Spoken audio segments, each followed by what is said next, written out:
मेरा स्कोर एकदम स्टेगनेट हो गया था एक जगह, बढ़ नहीं रहा था। हाँ बढ़ नहीं रहा था। कौन कौन सी चीजें जरूरी है कैलकुलेटेड गैस करने के लिए किसी क्वेश्चन पे? मॉक वगैरह में सवाल आते हैं ना एनालिटिक वाले के, तो उसमें कभी भी मतलब उसको दिल पे नहीं लेना। कि आज के टाइम में जब बच्चा खाली रहता है घर में बैठा हुआ, तब उसके लिए तैयारी करना भारी होता है। तूने ट्रेनिंग के टाइम पे तैयारी कैसे जारी रखी?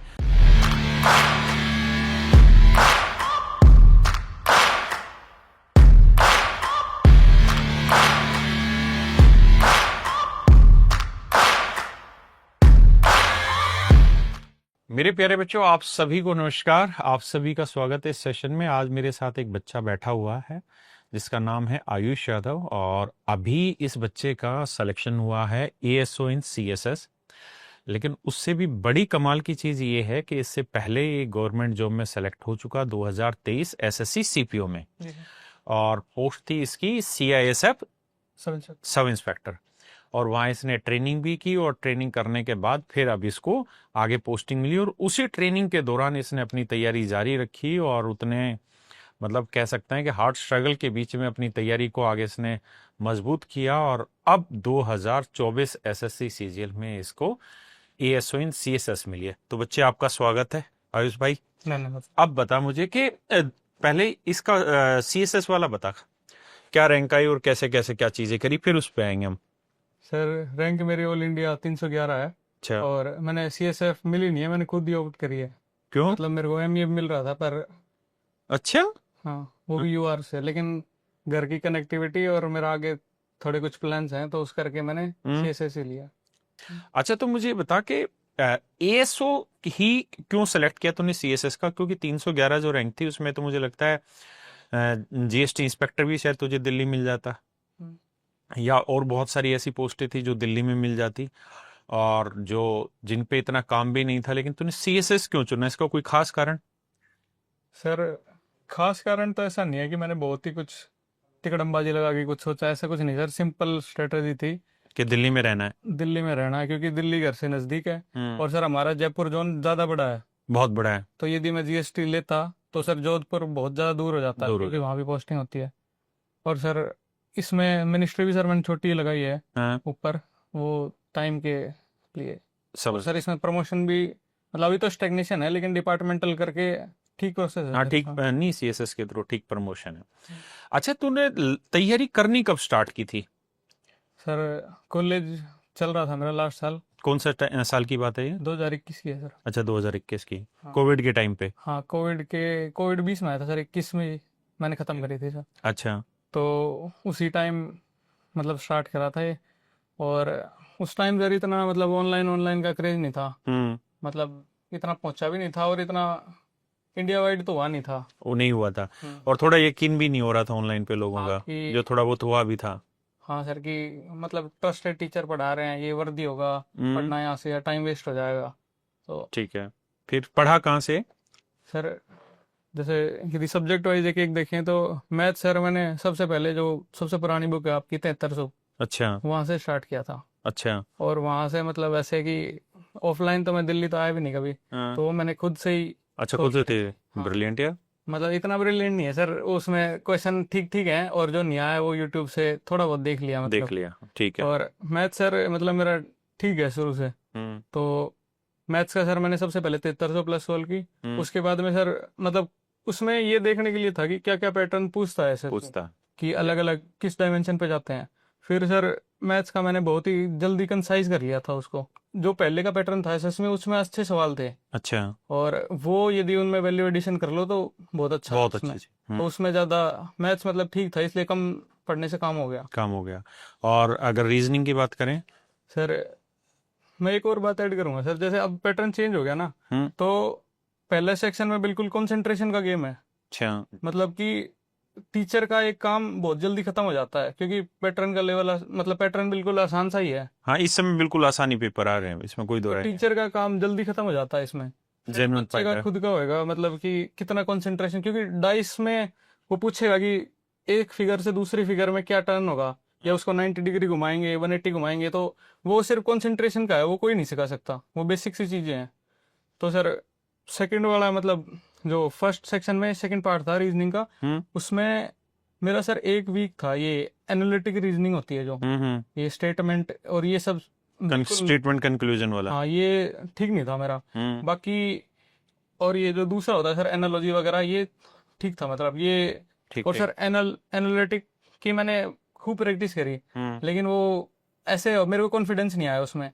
तो सर जो भी मॉक वगैरह में सवाल आते हैं ना एनालिटिक वाले के, तो उसमें कभी भी मतलब उसको दिल पे नहीं लेना, या फिर उस व्यू पॉइंट को नहीं लेना, क्योंकि हर मॉक का एक क्वेश्चन आएगा, उसका हर का एक एक पर्सपेक्टिव होगा। जैसे कि किसी ने किसी चीज को बिल्कुल कंक्लूड किया, उससे कोई नहीं मानता। तो इसमें सर एक क्लियरिटी के लिए पीयूष सर का एक 6 घंटे का वीडियो आया था। मैंने स्टेट इसका कंक्लूजन और स्टेटमेंट हाँ वाला। स्टेटमेंट कंक्लूजन, इसमें सारी चीजें हैं सर, रीजनिंग वगैरह ये सारी चीजें। तो वो 6 घंटे का वीडियो था, वो मैंने देखा, तो उसमें मेरे को क्वेश्चन करे, उससे थोड़ा ठीक कॉन्फिडेंस आया। और मैंने उसी अप्रोच को पेपर पे लिख लिया, मतलब जैसे कि क्या कब लगाना है कब नहीं लगाना। तो उसी एक अप्रोच से, चाहे क्वेश्चन का आंसर हर मॉक में वेरी हो जाए, लेकिन उस अप्रोच को एक को पकड़ के रखो, नाइस। तो वो थोड़ा ठीक काम करेगा। और बस इतना ही है सर। और जी इंग्लिश में, इंग्लिश की बात करें तो इंग्लिश सर, मेरा बैकग्राउंड तो सर इंग्लिश का ही है, लेकिन इतना स्कोरिंग अच्छा थी नहीं मेरी। अच्छा, वैसे स्कोर क्या था इंग्लिश में अभी मेंस में? वैसे 131 था सर। 131 तो अच्छा स्कोर है। नहीं मतलब जनरली नहीं रहता था सर ये। तो अच्छा। अगर तो उसमें सर 3 पार्ट है, वो सभी बताते हैं कि ग्रामर, कि यदि मान लो कोई भी एक PYQ की बुक आती है, उससे अपन यदि उसी को जो भी ग्रामर का है उससे यदि अपन सप्लीमेंट कर लेंगे, क्वेश्चन लगाएंगे बार बार, तो बहुत ही कम दिनों में अपना ये कवर हो जाता है, ये एक चीज। अच्छा।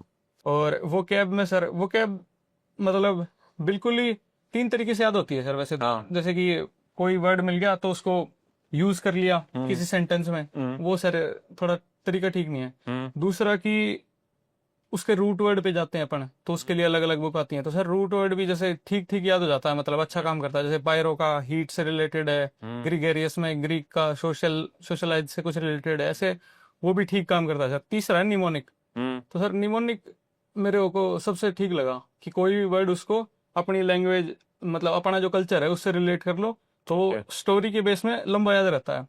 जैसे हमारे वहाँ टाइम कम था सर ये सब में, तो वो क्या भी पढ़ते थे, मतलब सारे बैच बढ़िया। जब भी 5-10 मिनट का टाइम मिला, तो वो कैब का पन्ना 2-2 ले जाके अंदर खोल के इंडोर की क्लास में पढ़ना, छुपा छुपा के, क्योंकि वो पढ़ते थे तो फिर वो पनिशमेंट मिलती थी उधर। तो वहाँ वो कैब सर उसी दौरान करी थी। तो इसमें निमोनिक सर मैं बढ़िया मानूंगा कि कोई भी एक किताब उठा लो पूरी, उसको निमोनिक के तरीके से पूरा करेंगे, या रूट वर्ड दूसरा, तो ज्यादा लंबे टाइम तक याद रहेगा सर। अच्छा, तो कुल मिला के मैं तेरी बातों को जो समझ पा रहा हूँ उसका अर्थ तो ये है कि तूने कोचिंग तो कहीं से भी नहीं ली, किसी चीज की भी? सर कोचिंग मतलब क्योंकि दिल्ली तो मैं आया भी नहीं, और हमारे सर उधर था नहीं, पर मदद सर टीचर की है, क्योंकि किताब भी टीचर ही लिखता है और यूट्यूब पे भी टीचर ही पढ़ा टीचर है। ही पढ़ाना। तो ऐसा नहीं है कि सर मैं खुद ही करके, खुद का कुछ नहीं है सर, वो बस सोर्स अलग अलग है। सोर्सेज अलग अलग, और सोर्सेज ज्यादा है, अलग अलग जगह के सोर्सेज है। हाँ और जीएस की क्या स्ट्रेटजी रही?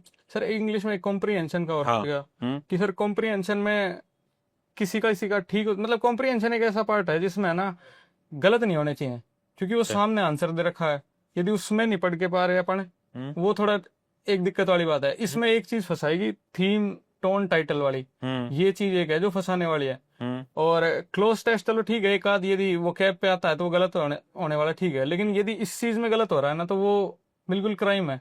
और एक्टिव पैसिव हो गया ग्रामर में, ये मतलब बिल्कुल नहीं है।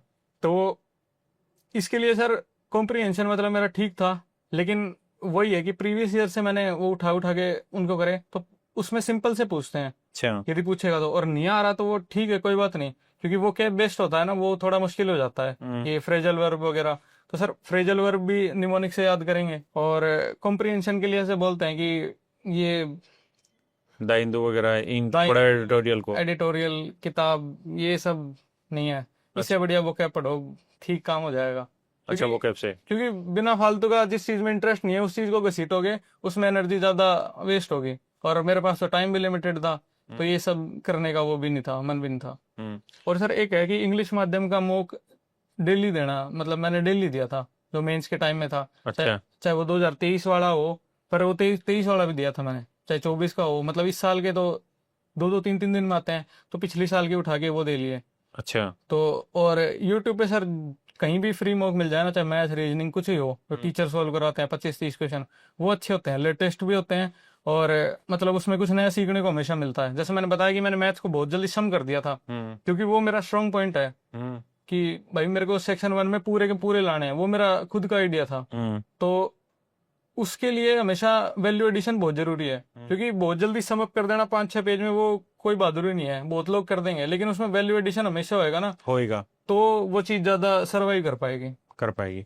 और सबसे अच्छी चीज क्या है, मैं जो तेरी बात को समझ पा रहा हूँ कि जो टीचर यूट्यूब पे कराते हैं लाइव मॉक टेस्ट वगैरह, जो मतलब मॉक का सॉल्यूशन कराते हैं, उसमें केवल वो उसी क्वेश्चन का सॉल्यूशन नहीं बता रहे होते, उसके थ्रू छोटी छोटी और चीजें बता रहे होते हैं, है ना। और उसकी देखो, हमारा कई बार ये होना होता है कि हम उस स्पेसिफिक क्वेश्चन पे फोकस हो जाते हैं, जबकि सच बात ये है कि हमें क्वेश्चन पे फोकस नहीं, उस पे जो अप्रोच बता रहे हो उस अप्रोच पे फोकस होना चाहिए, क्योंकि वो अप्रोच किसी दूसरे में लगेगी तो वो मैच हो जाएगा। वो सर इसीलिए आपकी चीजें लॉन्ग लास्टिंग है, वो 7300 प्लस वाली, कि उसमें बेसिक से बताया है, उसमें उस टाइम कोई शॉर्ट ट्रिक उस किताब में कुछ भी नहीं है, एक भी नहीं है। बहुत ही रेयर चीजें हैं जो उसमें शॉर्ट ट्रिक्स के टाइप में दी गई हैं। वो इसलिए है कि वो जब बार बार प्रैक्टिस करेंगे ना, तो वो खुद ही एक शॉर्ट टाइप बन जाएगा।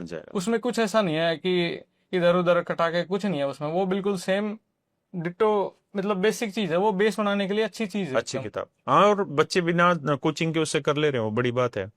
अच्छा, जीएस में कैसे पार पाई, और जीएस में नंबर कितने मीन्स पहले वो बता। जीएस में सर मेरे 49 है।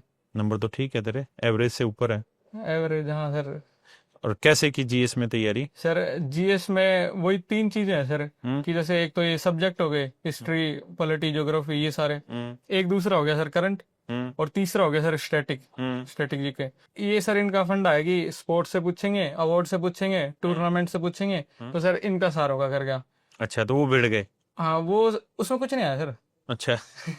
मतलब ये जितना करा था उसमें मेरे को लगता नहीं है कुछ आया था। एक अलग ही कुछ फुल फॉर्म पूछी थी एक ऐप वगैरह की, हाँ? तो वो मेरा मतलब उधर मैंने कैलकुलेटेड गैस लिया, वो ठीक हो गया। अच्छा। तो इस करके सर ऐसे हुआ।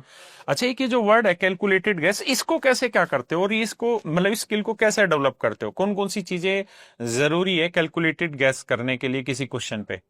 सर जैसे ये चीजें मैथ्स और रीजनिंग में तो आएंगी नहीं। लेकिन हाँ, उनमें यूज बहुत होता है, खासकर जीएस में तो सबसे ज्यादा, और इंग्लिश में भी। हाँ, इंग्लिश और जीएस सर।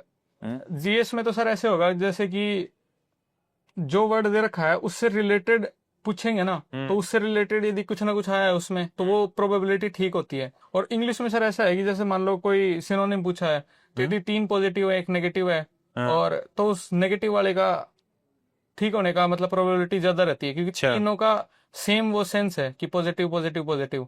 तो सर ऐसे उसमें एक कैलकुलेटेड गैस, ये सर बढ़िया अपन न्यूमरस मॉक्स हो जाएंगे ना, तो ये क्वालिटी बढ़िया आ जाएगी।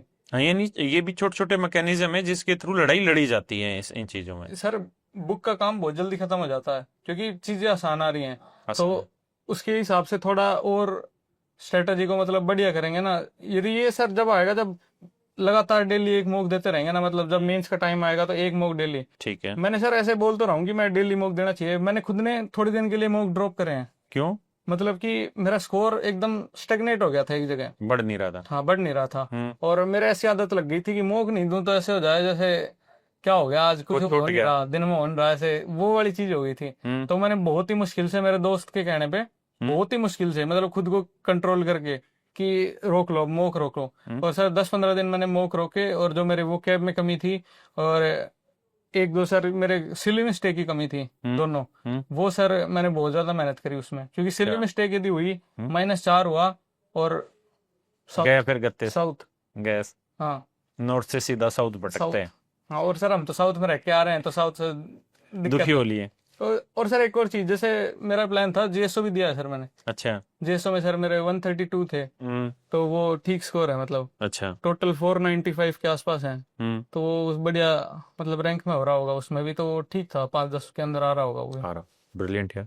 अच्छा, मुझे एक चीज ये बता कि मैं जिस चीज में ज्यादा इंटरेस्टेड हूँ कि आज के टाइम में जब बच्चा खाली रहता है घर में बैठा हुआ, तब उसके लिए तैयारी करना भारी होता है। तूने ट्रेनिंग के टाइम पे तैयारी कैसे जारी रखी। उस समय तो दिमाग को कहते हैं भंट बना देते हैं, हमारे हरियाणा में बोलते हैं भंट बना दिया दिमाग को, पढ़ाई में दिमाग चलता ही नहीं बोला वहां पे फिर। अच्छा, तो तू एक तो मुझे ना पूरा शेड्यूल बता, उस समय तुम्हारा क्या शेड्यूल रहता था ट्रेनिंग का, और तुम उसमें से कैसे क्या टाइम निकालते थे। सर शेड्यूल रहता था टाइट, और मैं टाइम निकालता था कट मार के। अच्छा। कि कोई काम दिया है उसमें मैं पीछे से निकल के आ गया, अपना पढ़ लिया। हाँ। वो ऐसे टाइम निकालने का काम। और दूसरा शेड्यूल रहता था सर, यदि राइफल निकलेगी, हैं? राइफल हाँ निकली? मतलब मतलब? राइफल यदि कोच से निकालनी पड़ेगी ना सुबह, तो 4 बजे उठना है। और यदि सिंपल विदाउट मतलब खाली ड्रिल है हाँ। तो 5 बजे है। अच्छा। तो सर 5 बजे मार्का वार्का लग के सिंपल रनिंग होएगी, पीटी होएगी मतलब, उसके बाद ड्रिल होएगी। तो ड्रिल ये सब प्रोग्राम चलेगा 5 से 9 तक। 4 घंटे? हाँ 20 मिनट का ब्रेक है, जिसमें पीटी से ड्रिल के ड्रेस चेंज करनी है उसमें, वो 20 मिनट में। और नहीं होए तो वही front roll, back roll, side roll, सब बराबर। सब फिर बड़ा। 9 से सर 10 बजे का ब्रेक मिलता था, जिसमें ब्रेकफास्ट करना होता था और नहाना होता था। फिर 10 बजे से इंडोर लगती थी 1 बजे तक। पढ़ाई? हाँ वहाँ की सर सीएसएफ की रूल्स, धारा और ये अच्छा। सब। तो वहाँ का तो उसमें सर मतलब किताब, उसमें एक क्लास में कितने बच्चे बैठते थे जो इंडोर वाले रहते? सर हमारा बैच ही छोटा है, इतना ही 30-35 के तो आसपास। फिर तो बंक मारना बहुत मुश्किल हो जाएगा इतना। बंक सर मतलब शुरू में अच्छा था, अच्छा। क्योंकि पता नहीं था किसी को कौन बच्चा है, कौन नहीं है, कौन कैसा है। तो वहां बंक मारना आसान था। फिर लास्ट के सर यार 5 फिर तो चेहरे पहचान में आ जाते हैं सारे। 30-35 कितने बच्चे होते हैं सर, हम्म। वो बराबर सबको एक एक बाई नेम बाई फेस सब जानते हैं सर उधर। तो वो उस टाइम लास्ट में मुश्किल हो गया था। तो उसमें सर बीच में ठीक है, पेज वगैरह ले जाओ उसमें बीच में रखो और उसमें पढ़ते रहो, ठीक है वो भी।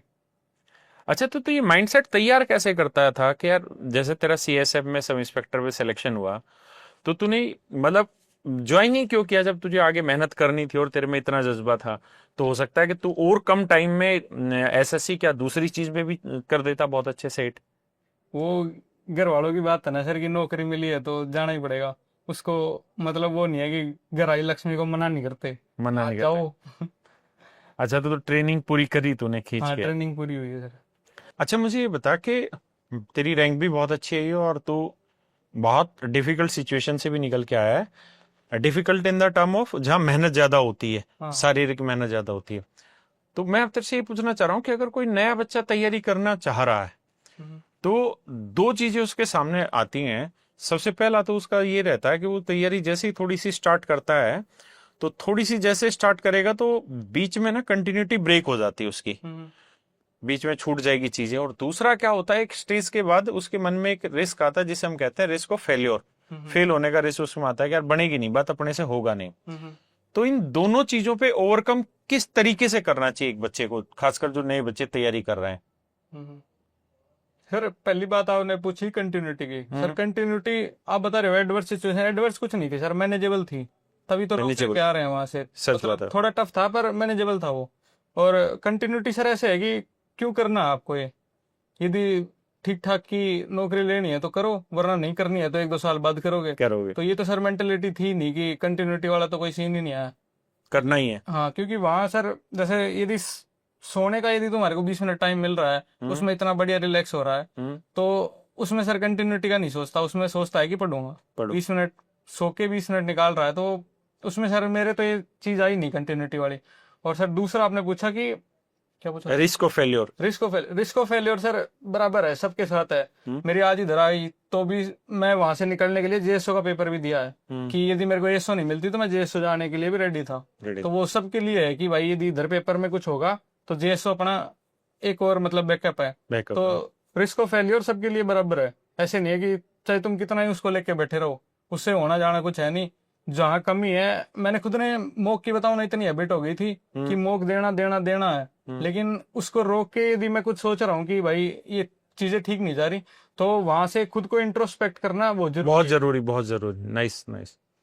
क्योंकि अगर आप एक ही डर्रे पे चले जा रहे हो और उसमें सुधार नहीं हो पा रहा है, तो कोई तो दिक्कत रही होगी, उस दिक्कत को पहचानना बहुत जरूरी है ना, और वो बहुत जरूरी है। और सर ये मैंने मतलब खुद ने नहीं पहचानी है, मेरे दोस्तों ने पहचानी है जिनको मैंने मॉक वगैरह भेजे थे, और मेरे में क्या गलती है। तो वो एक दोस्त ने बढ़िया मेरी हेल्प करी है कि कैसे क्या थोड़े चेंज वगैरह करने चाहिए, या एक माइंडसेट से पेपर अटेम्प्ट नहीं करना चाहिए। Nice nice. अच्छा आयुष, मुझे एक बात बता, तेरे साथ एक बड़ी अच्छी चीज क्या रही कि तूने स्टेप बाय स्टेप अपने सिलेक्शन निकाले, है ना, चाहे 2023 का सीपीओ निकाला हो, उसके बाद अब सीजीएल में आया, तो तेरे स्टेप बाय स्टेप चीजें निकलती चली गई। तो तू मुझे लग नहीं रहा कि कहीं फंसा है, और जितनी मैं तेरी बातों को समझ पाया तो तूने चीजों को बड़ा टेक्निकली हैंडल किया है, तूने मैथ को देखा कि मुझे मैथ में ये चीजें पढ़नी है और इस तरीके से पढ़नी है। और रीजनिंग में इसने कहा कि मेरे ये कॉन्सेप्ट सारे सेट थे, एक चीज में मुझे दिक्कत थी स्टेटमेंट और उसमें कंक्लूजन वाले में, तो उसको मैंने पकड़ा और उसको सुधार लिया।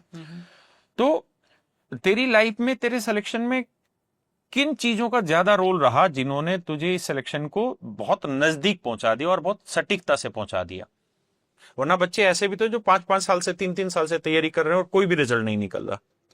सर पहली चीज है कि टाइम ही कम था। हम्म वो बहुत पॉजिटिव चीज है सर, कि ज्यादा टाइम हो तो ज्यादा मतलब किल करने के लिए ज्यादा चीजें होंगी उसको। सच बात है। और वहां से टाइम ही कम था, और पूरा पक्का प्लान ये हो गया था कि यहाँ से कुछ और अच्छा लेके बाहर जाना है। तो उसमें सर ये था कि कंटिन्यूटी बनी रही। दूसरा सर, जहाँ भी मतलब मैं रुका या मतलब रुका नहीं, मतलब कि मेरा स्टेग्नेशन आया कोई चीज में, या मेरे को चीजें याद नहीं हो रही या और कोई भी चीज हो, तो सर वहाँ मेरे दोस्त बढ़िया थे एकदम, कि उन्होंने मतलब मेरे को मोटिवेट किया, मेरा सारा शेड्यूल बनाया, और जो मैं स्टेग्नेट हुआ था जिस चीज में, उस चीज को अच्छे से उन्होंने अपने लिए देखा और फिर मेरे को बताया। उसको मैंने इम्प्लीमेंट करा तो उसके मेरे अच्छे रिजल्ट्स आए थे।